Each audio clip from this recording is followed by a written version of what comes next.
Assalamualaikum warahmatullahi wabarakatuh. Perkenalkan, nama saya Vena Ulia Maulida dengan NIM 41014222159, Prodi Pendidikan Matematika Universitas Negeri Semarang. Di sini saya akan menjelaskan tentang pembuktian dan penarikan kesimpulan. Yang pertama, teknik pembuktian dasar. Ya, ada 4. Yang pertama, pembuktian langsung.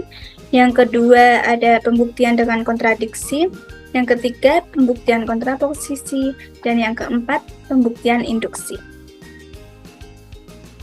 Pembuktian langsung. Misalkan untuk menunjukkan jika P maka Q dalam pembuktian langsung ada 2 langkah. Yang pertama, asumsikan bahwa P benar. Lalu yang kedua, gunakan P untuk menunjukkan bahwa Q benar. Contohnya, buktikan jika A habis membagi B dan A habis membagi C, maka A habis membagi B plus C dengan A, B, dan C bilangan bulat.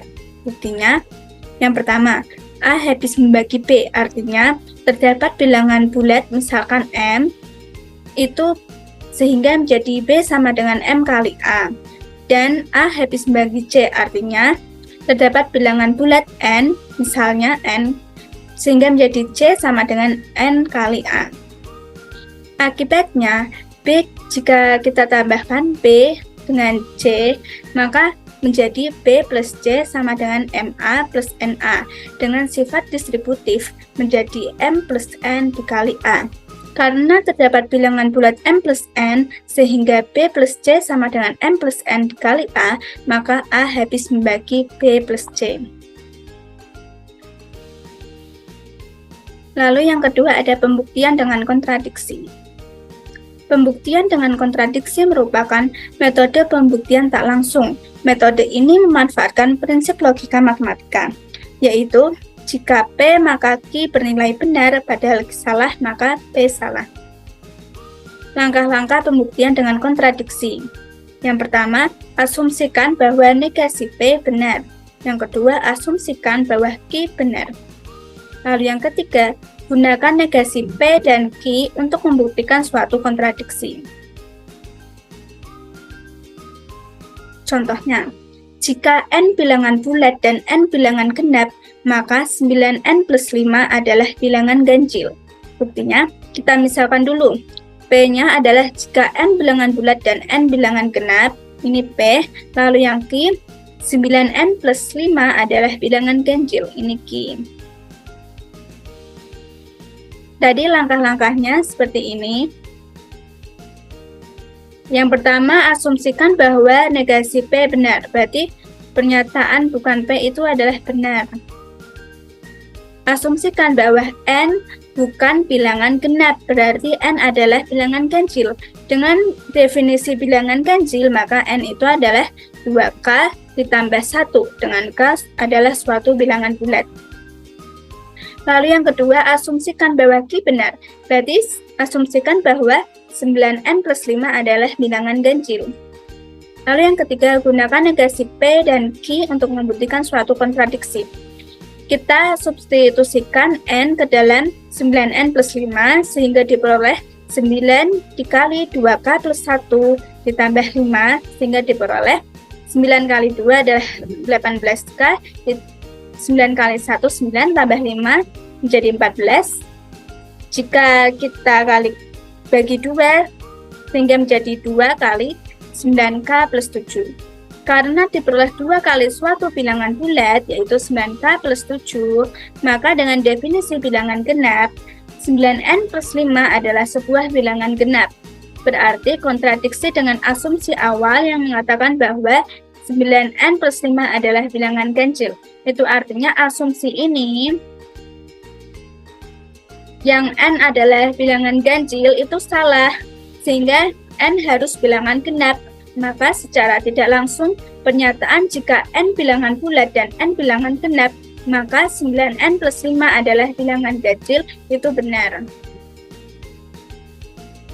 Lalu yang ketiga, pembuktian dengan kontraposisi. Pembuktian dengan kontraposisi adalah salah satu metode pembuktian tidak langsung. Kontraposisi memanfaatkan prinsip logika matematika, yaitu jika P maka Q itu ekivalen dengan negasi Q maka negasi P. Artinya, untuk membuktikan pernyataan P akan menghasilkan pernyataan Q itu benar, maka buktikan saja pernyataan bukan Q maka menghasilkan bukan P. Contohnya, jika 9n plus 5 bilangan ganjil, maka n adalah bilangan genap. Buktinya kita misalkan dulu, P-nya itu adalah 9n plus 5 bilangan ganjil, dan Q-nya adalah n adalah bilangan genap. Lalu kita tahu bahwa kontraposisi memanfaatkan logika matematika. Jika P maka Q ekivalen dengan negasi Q maka negasi Q. Maka akan dibuktikan jika n bukan bilangan genap atau bilangan ganjil, maka 9n plus 5 bukan bilangan ganjil atau bilangan genap.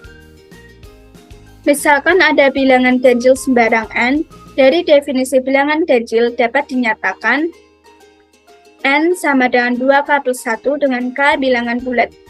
Kita substitusikan n 2k plus 1 ini ke dalam persamaan 9n plus 5, sehingga diperoleh 9 kali 2k plus 1 ditambah 5 sama dengan 18k plus 14, sehingga jika dibagi 2 sama-sama dikali 2 sama dengan 2 kali 9k plus 7.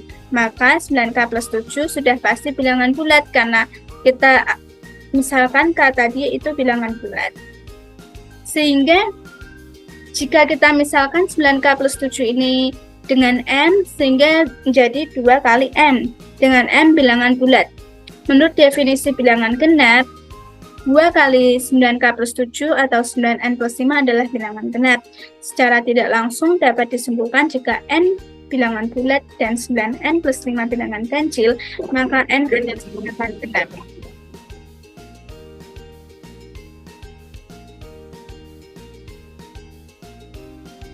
Yang keempat ada pembuktian induksi. Misalkan Pn adalah suatu proposisi yang akan dibuktikan benar untuk setiap bilangan asli n, langkah-langkah pembuktian dengan induksi matematika sebagai berikut. Yang pertama, kita tunjukkan bahwa P1 itu benar. Lalu yang kedua, diasumsikan bahwa PK benar untuk suatu bilangan asli K. Kemudian dengan menggunakan kebenaran PK, ditunjukkan bahwa PK plus 1 itu juga benar. Contohnya, buktikan bahwa 4 ditambah 8 ditambah 12 ditambah titik-titik ditambah 4n sama dengan 2n dikali n plus 1 berlaku untuk setiap bilangan asli n. Artinya, kita misalkan dulu Pn-nya itu adalah ini. Lalu, seperti pelangkah tadi, kita tunjukkan bahwa P1 benar. Sehingga P1-nya itu 4, kita ganti n itu sama dengan 1, sehingga menjadi 2 kali 1, kali 1 tambah 1, yaitu 4, sehingga jelas bahwa P1 itu benar. Lalu kita asumsikan bahwa PK benar, berarti PK sama dengan P4 plus 8 plus 12 ditambah titik-titik ditambah 4K sama dengan 2K dikali K plus 1 itu benar. Lalu ditunjukkan bahwa PK plus 1 itu juga benar, sehingga PK plus 1, 4 ditambah 8 ditambah 12 ditambah titik-titik ditambah 4K ditambah 4 kali K plus 1 sama dengan 2 kali K plus 1 dikali K plus 1 plus 1 benar. Berdasarkan PK ini diperoleh 4 ditambah 8 ditambah 12 ditambah titik-titik ditambah 4K ini itu kan tadi sama dengan 2K dikali K plus 1, sehingga kita tulis di sini. Lalu ini sama-sama ditambah 4 kali K plus 1, sehingga di sini tinggal kita kalikan menjadi 2K dikali K, 2K kuadrat, 2K dikali 1 itu 2K, 4 dikali K 4K, 4 kali 1 itu 4, kita hitung sehingga menjadi 2K kuadrat ditambah 6K ditambah 4, kita faktorkan, diperoleh 2K plus 2 dikali K plus 2. Kita keluarkan 2-nya sehingga 2 kali K plus 1, K plus 2 itu sama dengan K plus 1 ditambah 1. Sehingga Jadi terbukti bahwa PK plus 1 ini benar. Sehingga PN tadi berlaku untuk setiap bilangan asli N.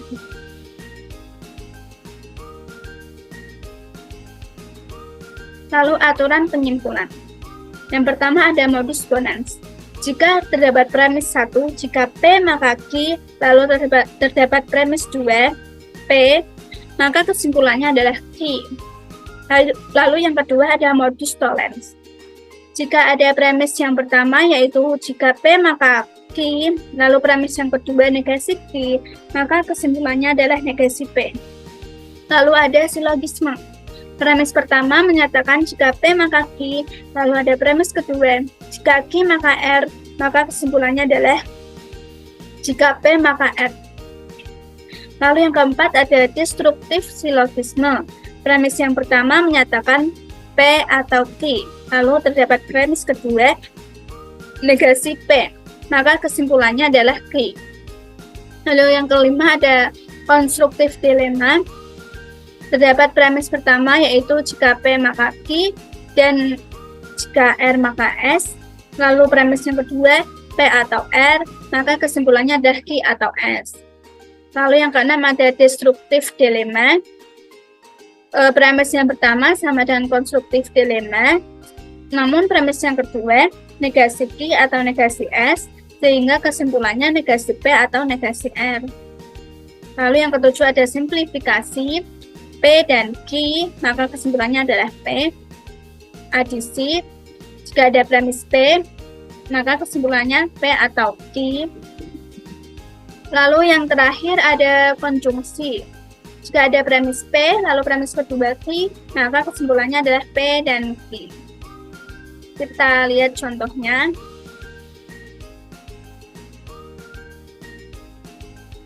Susunlah bukti formal kesahan argumen. Jika harga jatuh, maka dagang eceran akan meningkat. Jika dagang eceran meningkat, maka pedagang kecil akan mendapat uang banyak. Tetapi pedagang kecil tidak mendapat uang banyak. Oleh karena itu, harga tidak akan turun dengan menggunakan lambang-lambang proposisi yang telah disediakan. Ini soalnya. Kita misalkan dulu, H itu adalah harga jatuh, A itu adalah dagang eceran meningkat, K itu adalah pedagang kecil mendapat uang banyak. Argumen tersebut dapat dinyatakan dengan simbol sebagai berikut. Ini. Jika harga jatuh, maka dagang eceran akan meningkat. Jadi kita bisa tulis seperti ini. Jika H, maka A. Lalu, jika dagang eceran meningkat, maka pedagang kecil akan mendapat uang banyak. Kita bisa tulis seperti ini. Jika A, maka K. Lalu, tetapi pedagang kecil tidak mendapat uang banyak. Kita bisa menulis negasi K. Dan kesimpulannya, oleh karena itu harga tidak akan turun. Kita bisa tulis negasi H. Bukti kesahannya sebagai berikut. Kita lihat bahwa pernyataan 1 dan 2 itu sama dengan metode silogisme tadi. Sehingga bisa ditulis jika H maka K. Lalu yang pernyataan 3 dan 4 ini seperti metode modus tollens. Jika H maka K, lalu premis yang kedua ada negasi K, maka kesimpulannya adalah negasi H. Sehingga argumen tersebut sah atau terbukti. Sekian dari saya. Wassalamualaikum warahmatullahi wabarakatuh.